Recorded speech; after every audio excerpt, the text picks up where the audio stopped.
is Lisa. I probably should have done this as a 3 layout series because I have my 3rd layout here of us hiking.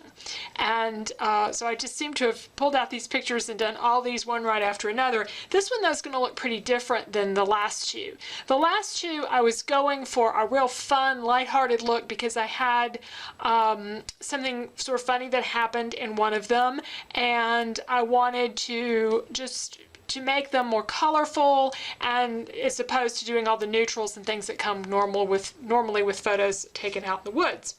This time though, I'm looking for a more serene, peaceful kind of environment. This was our first hike of the year, and it was the first time we had been back to this particular park in quite some time. And so we felt like we'd sort of arrived because we'd gotten over some different physical issues that had kept us from going hiking as much in the last 2 or 3 years. And so it was really fun to get out and do this early in the spring. It was quite early. The leaves hardly had, or the trees hardly had any leaves on them at this point.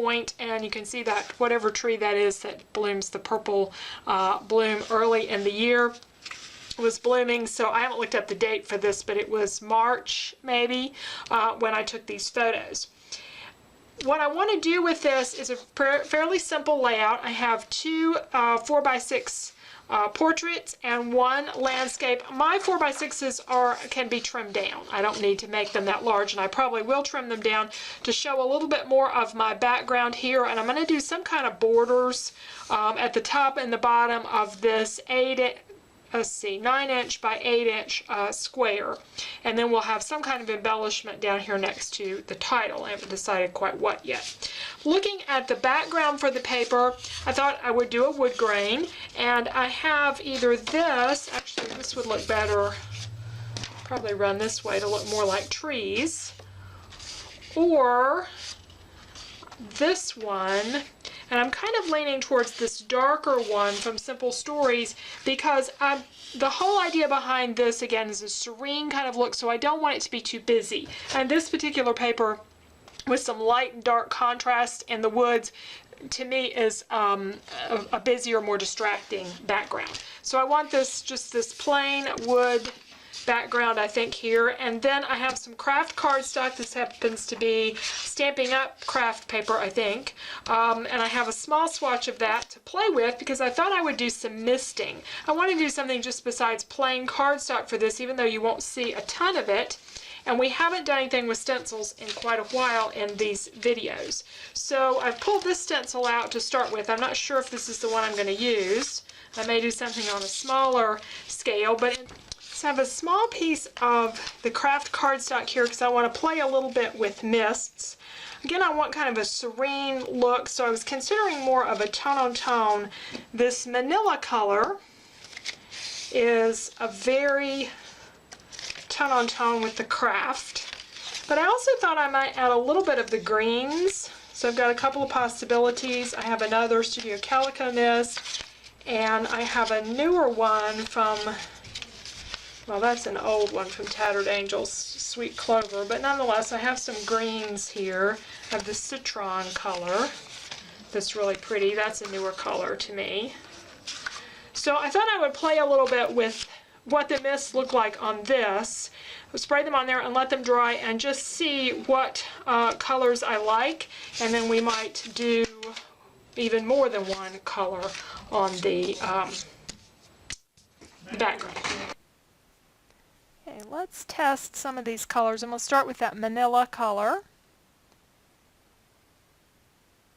Then working with some of the Tattered Angels mist and an old Studio Calico mist.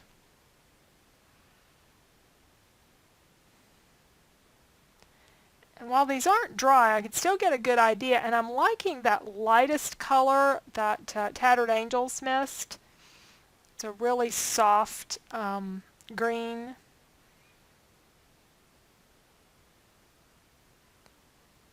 I'm going to put this over this Starburst stencil from Heidi Swap. Now I'm going to be cutting the paper down, but I wanted to go ahead and mist all of it.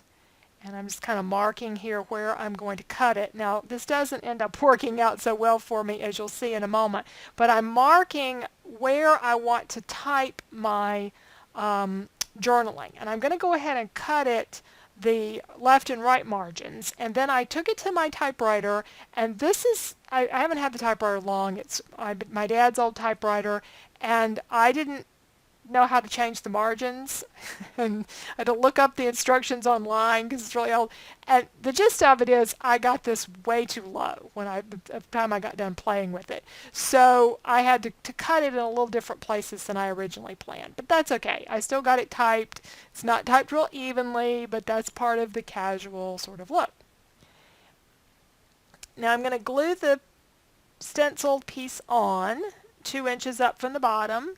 So it'll be 2 inches bottom and top margins, and about 1.5 inches over on each side.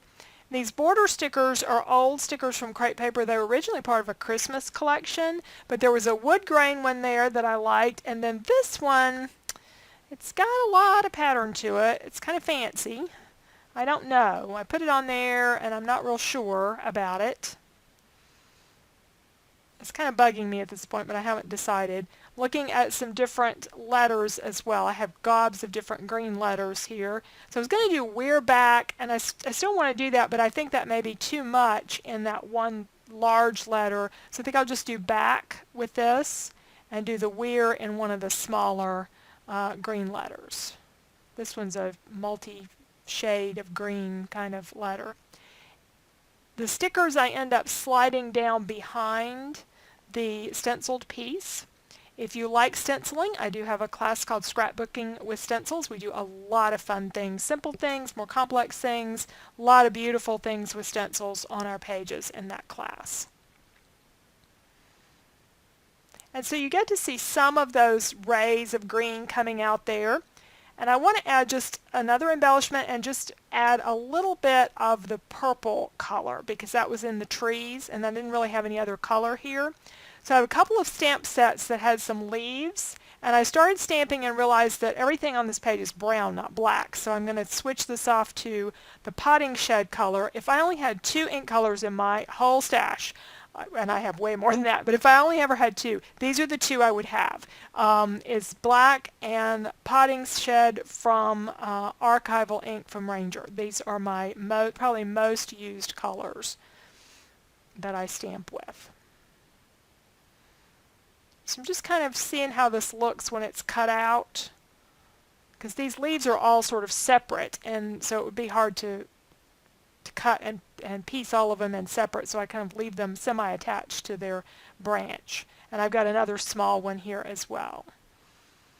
I'm going to trim it out too. And then we'll see what we need. I end up doing 2 lavenders and 1 in green. And then I think I'm going to add a couple of brads to this. I have a big collection of My Mind's Eye brads. It doesn't matter to me what paper collections they're from. I use them on all kinds of stuff. And I've got a couple of green ones here, a lovely little green stripe. And then I've got another small one I'm going to use down at the bottom. So I'm keeping this a really simple page. It kind of goes with the whole concept for this page. The clothes we're wearing, everything is just simple and peaceful. So we have a really simple page for just a simple hike that we took. Nice and peaceful. Got a little touch of color here to pull out a little bit of that purple, but mostly the neutrals, wood grains, lots of green in the page. And I went ahead and trimmed my photos down, but you could do 4x6s, and this is a 4x6. And my journaling didn't take gobs of room. My typing's not the best in the world, but that just adds to the casualness of the page. And then added a little embellishment up there to go with the embellishment down here. And it's kind of small because my title took up quite a bit of room. So I want to show you some close-ups. So thanks so much for watching. You'll find the sketch over on my blog, as well as all of the sketchbooks for the last 3 years, which have links back to the videos that are available through my channel. And so everything is kind of indexed, so it's easy to find a sketch with the number of photos that you want, and then a video to watch if you would like. My videos always have lots of tips and tricks in them, and then the sketches, as I say, are very well organized for different numbers of photos and arrangements, and there's some indexes in the last couple of years in those sketchbooks that show you if you have, say, a lot of washi tape or you have a lot of brads or whatever that you might want to use, which sketches might work well for those. So that's just something else for you to check out. I have a new class called The Living Page, and I hope you'll look into that as well. Thanks so much for watching.